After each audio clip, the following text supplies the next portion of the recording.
What's up, you guys? Today we're going to learn how to do a Kong. Today we're going to learn Kongs. They're a very basic, efficient, and effective parkour move that everyone should have in their kit. At the very basic level, this vault consists of going from your feet to your hands and back to your feet again. Without your hips going over your head, they come through between your arms. The simplest way that I could demonstrate a Kong would have to be a standing Kong, which would look something like this. It's pretty much going to consist of putting your hands on it, lifting your shoulders over, and popping your hips up. After that point, all it is just putting your feet onto the block. That's going to be the same basic fundamental steps of doing a Kong. The only difference is when we're doing a Kong, we're going to be running. This adds an extra little piece of flavor to the move, but it doesn't actually change the fundamentals, which is just getting up. So remember the basics. Everyone, if you can do this, you can do a Kong.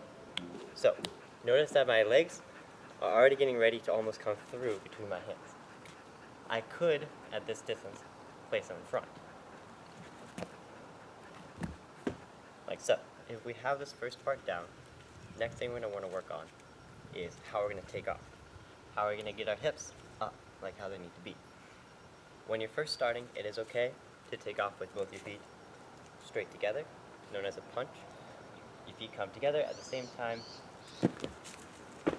and pop over. So it's okay to punch in the beginning, but as you get more and more comfortable with the move, try to take off with your feet rather than punch. Here. 1, 2, 1, 2. Heel, toe, heel, toe. That'll help you a lot. That'll save your knees, save your shins, save your ankles, everything that we want to save. And it will help you to actually take off on concrete where you will not get the return that you'll get in, say, a gym. Right, so when you're going to take off, you got to remember something called blocking. Pretty simple concept, but it's always good to remember. It's going to be, if your momentum is coming this way, you want to position your feet out so it points you up when you jump. If your feet are directly below you, it's going to shoot you this way. If your feet are too far in front of you, it's going to shoot you back. But if your feet are in the right spot, it should shoot you up. And that's what we're looking for a Kong.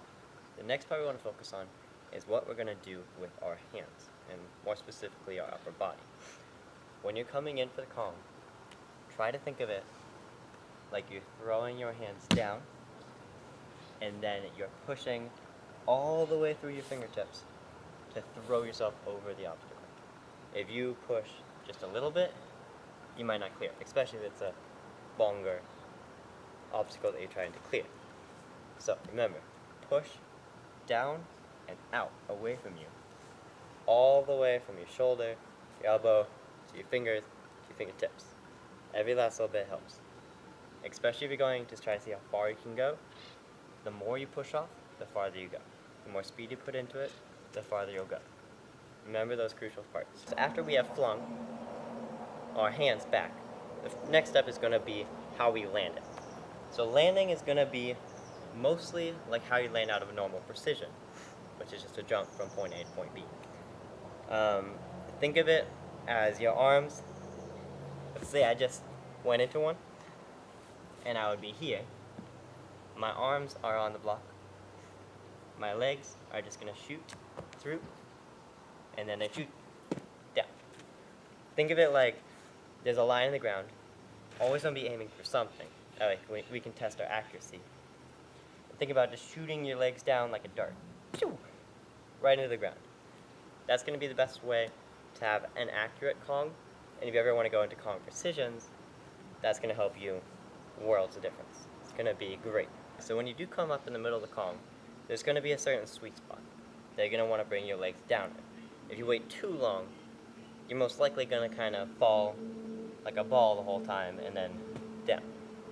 If you go too soon, you're going to have a hard time getting your butt over this last edge, and you're barely going to skim your legs over, or you're just going to hit your butt right on the end. We don't want to do this.